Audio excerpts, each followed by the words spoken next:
Welcome to Three Tiny Questions. Three Tiny Questions with Jason Gaboriau, founder and CMO of Illicit Elixirs. Welcome to Three Tiny Questions, where we ask the leading minds in marketing one question each about brands, trends, culture, or whatever else comes to mind, so that the rest of us in advertising and marketing can get a tiny bit better at it. I'm Tom Crispin, partner at Tiny, an ad agency devoted to making great work with great people and having great fun doing it. And with me, as always, are some great people. My partners, Michael Stupak and Mike Rovner. Say hi. Hello. Hi there. So on today's episode of Three Tiny Questions, we've got the multi-talented Jason Gaboriau. Jason's the former co-founder and chief creative officer at an agency called Amalgamated. Look it up. Awesome agency that existed in the 2000s, I believe.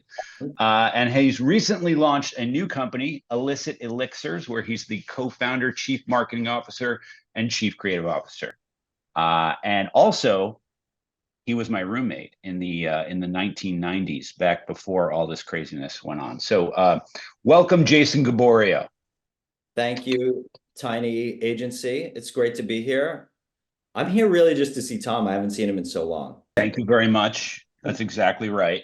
Tell us a little something about Jason Gaboriau, how you got started in this crazy business and where you are now, and then we'll get to our three tiny questions. This crazy business. So we went to college together, as you know, the Fashion Institute of Technology. I originally wanted to be a fashion designer, but when I showed up there, I was like, no, I don't know how to sew. People were just way more talented. And so instantly, Craig Mannion, who you know, was my RA, and he was in advertising, and all his friends like yourself, you guys were having so much fun and just felt like a better fit.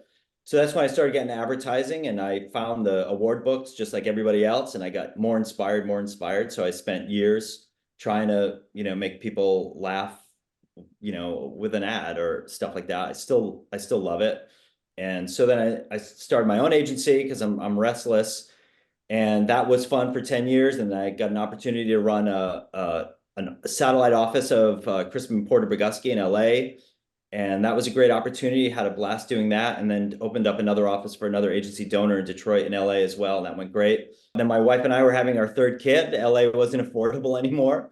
There's no yards for kids there. And so I'm in Minnesota. All right, you ready to get started? I'm ready. It's time for question one.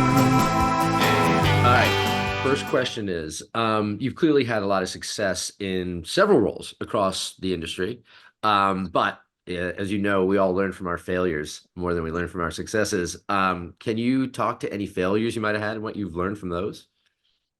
I think when I think back of my career in advertising and I think about my failures, it's interesting. It's always the same thing that gets me in the end, and that's my big mouth. There's always a moment where I just can't kind of hide what I'm feeling inside, and it comes out, and there's something very Boston-y kind of about me that other people can kind of say things, but I felt like when I articulated my frustrations or something, people were like, that's not good. So there was always a kind of moment in my career that I wish I was able to be a little bit more respectful and tactful with my feedback and opinions, and not sabotage myself every time. So that would probably be my biggest regret. I would imagine all those things came from a good place, though, like the intention to make work better, to make something better, or were you just a little bit angry? I think I was kind of that like angry young man advertising guy for way too long, and it didn't ever serve me very well. I remember this one agency I was at, there was a creative there who was never around, didn't do any work, but every time there was something, he was the most positive person of, yeah, let's pitch on the weekend, Christmas, let's go for it. Now's the time. And that was the person who was always getting the bonuses. And I was always like the angry, like, I can't believe this. And I would get, taken out to Weehawken and capped in the back of the head, like unexpectedly. So it's like, it just never served me. I think about too, the people like who are in our kind of age group who've been the most successful they're the ones that have always been the most positive and open to opportunities and never got frustrated by the process or frustrated by feedback. They always just stayed positive, where we were, again, just like angry young man for just too long, and just should have just stayed focused and positive and energetic, and I think things would have been better for me. Yeah, we were talking last night about how the age of that, the age of Brilliant asshole. The brilliant asshole. Yeah, the brilliant asshole is gone. And we all sort of, because that was, and I think it came from the Mad Men era. I think it was, it was a vestige of that time. And I think we all I definitely felt the pressure to be that way, and I think it does get you short-term successes, but it also leaves a lot of bad feeling. And in the past, you weren't able to express that, and now everything is transparent and everything is out there, and you just have to it's crazy. It slows things down, though, I think, but it's good. Yeah, the way I've articulated before is we, as creatives of a certain age, need a new operating system. Because exactly like you said, we were kind of, we came from the day of the Sal DeVitos who were lighting ads on fire on the wall, and we were like, yes, my ad got burnt. Like, we were excited by it. That felt like we were learning. That's not acceptable anymore. You got to be Ted Lasso now. Yeah. You got to come in with some quirkiness and some stuff like that. So my operating system is way out of date. I'm using like Alta Vista, whatever, and it's just not, it wasn't compatible. It's better now, but it's taken me a couple of years to kind of like do all the upgrades kind of one after another. But that's how I think about it. Is it my turn? Is it my turn? Is it my turn? Is it my turn? Yeah, Tom, you can go. Please go. Tom, will you go now? It would be great if you went now. It's time for question 2. My question to you, Jason Gaboriau, is why beverages? Why beverages? That's a great question. It's a horrible, it just happened. It just happened. So I was at the last agency, and it was post-COVID. I had moved, and there had been some feedback with the Great Resignation, and I found myself on the outside once again. I was freelancing and going around. I was thinking of starting my own ad agency. I wanted to do something different. As an ad agency, I had my agency before. I thought Minnesota was a good market. It could use some energy, but I wanted to do something different. And Mike Cesario, who started Liquid Death, worked for me at Doner, LA. Him and Hamid, who both launched that brand. And, you'd be silly to not just respect the shit out of what they were built. And I saw all the emotions of that, like, it'll never work, to, oh my God. So just watching that happen. So I started to get interested a little bit in the world of startups and equity. So what I was imagining post Doner, I had no opportunities. I'd gone from building agencies, being successful, to like nothing, no calls, nothing for a year. And I'm like, I have to do something.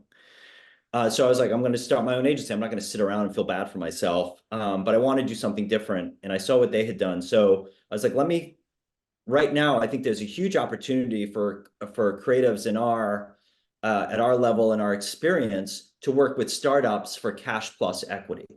So this is what I would say, this is my unsolicited advice for a startup agency, is like, so if the industry doesn't want us anymore, we have so much value with these startups because we know categories better than anyone else. We have connections that they could never get. Oh, you're a startup ice cream brand? Guess what? I know the CEO of Ben & Jerry's. I was working with him for 12 years. Yeah. We have so many connections to talent and production and anything that we sort of need, that a startup business would sort of need. Like, you need a Shopify. I know the best designers. I know the best. So I was already thinking of the startup world, and then people would say to me, why don't you just have your own brand? Why are you getting 2% equity when you could be getting 100% equity? And my answer was, I don't have an idea. I just don't have an idea. They had an idea. I don't have an idea. And I was freelancing. I was trying to start this venture. It's called a creative venture studio, a creative capital studio, where it's, instead of giving cash to a startup, you're giving creative capital. There's a couple agencies like that. Richard Kirschenbaum has one, and that's where I was going. And then I was freelancing, and I had an idea for an energy drink. And I was like, well, people do cocaine for energy. How does cocaine work? Oh, it's dopamine. Oh, I take dopamine supplements. Let me research a little bit more of that. Like, how do we, I'll put that supplement in a can.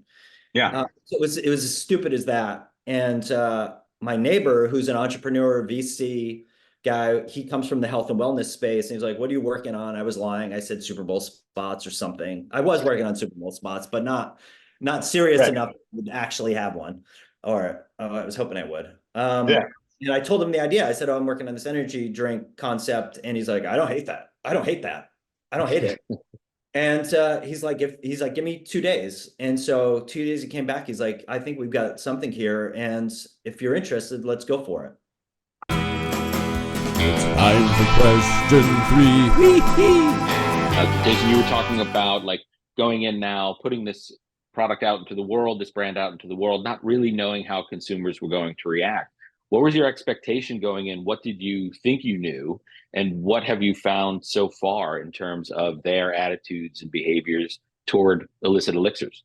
So what my expectation going in and what has happened, it has evolved so much. The idea and the brand and the way we talk about it has evolved so much since we started a year ago. So I think originally when we started it, it was really more of, well, you've seen the lines of like the fun and the functional space. Like we were all about the functional space, all about this new expanding world within the functional beverage space of nootropics and things around mental health. And we're all in on that. And we're still all in on that. We've got a functional neurologist who looked at all the FDA approved ingredients and said which ones at the functional levels help with mental health, help support dopamine. And I think what we learned is people like, what a fun fucking brand. So great. We love the branding. It's so, oh wow, it's really tasty. I can have that with alcohol. And so now it's like I'm kind of catching up a little bit on the just being a fun brand versus being a functional beverage. And I think that's been the most fun, is like I'm still not allowing myself, I think, to be irreverent and free with the brand and the branding, because it started from a little bit more of an altruistic place than where it kind of is right now. It's got fun AR and there's naughty cherries and stuff like that, but I didn't realize how much that was going to become the brand when we started. You struck gold with something like that, something that actually has culture and personality to it that you can like express as a brand and not just push those functional benefits every. Yeah, exactly. Again, this is where I keep preaching to, creatives who have been in the business a while. Our ability to pivot, you cannot take that for granted. We are so trained to just, if tomorrow dopamine was bad, I know that in 2 weeks I'll have a new name for this product and that formulation will be out and I can pivot. And so that experience to be able to just experience stuff in real time and evaluate it and respond to it, or, put more energy into it. Like that's what's so great about, being at this level in our creative journey and starting a company now. All the stuff that you have in you've been building to this moment, versus, oh, I gotta, take a CD job in Sheboygan at a pharmaceutical agency. That's a waste of your talent. All your talent should be going into thinking of starting your own brand, because I think you'll realize how fun and rewarding it is and how much easier it is because of your experience. So this has been 3 tiny questions, and with the absolutely fabulous Jason Gaboriau from Illicit Elixirs. A tremendous tiny thanks to him. We are your hosts, the tiny team of Tom Crispin, Mike Rovner, and Michael Stupak. You can check out our agency, tinyadagency.com, and see us provoking big ideas and belly laughs all over your LinkedIn feeds. Tune in next time for more 3 tiny questions, and send us your biggest marketing questions here in our feed, and you could find yourself featured here. So stay tiny, everyone. That was terrible. Tom, you can read. You can read. That was great. That was great. Leave that was terrible in. I will.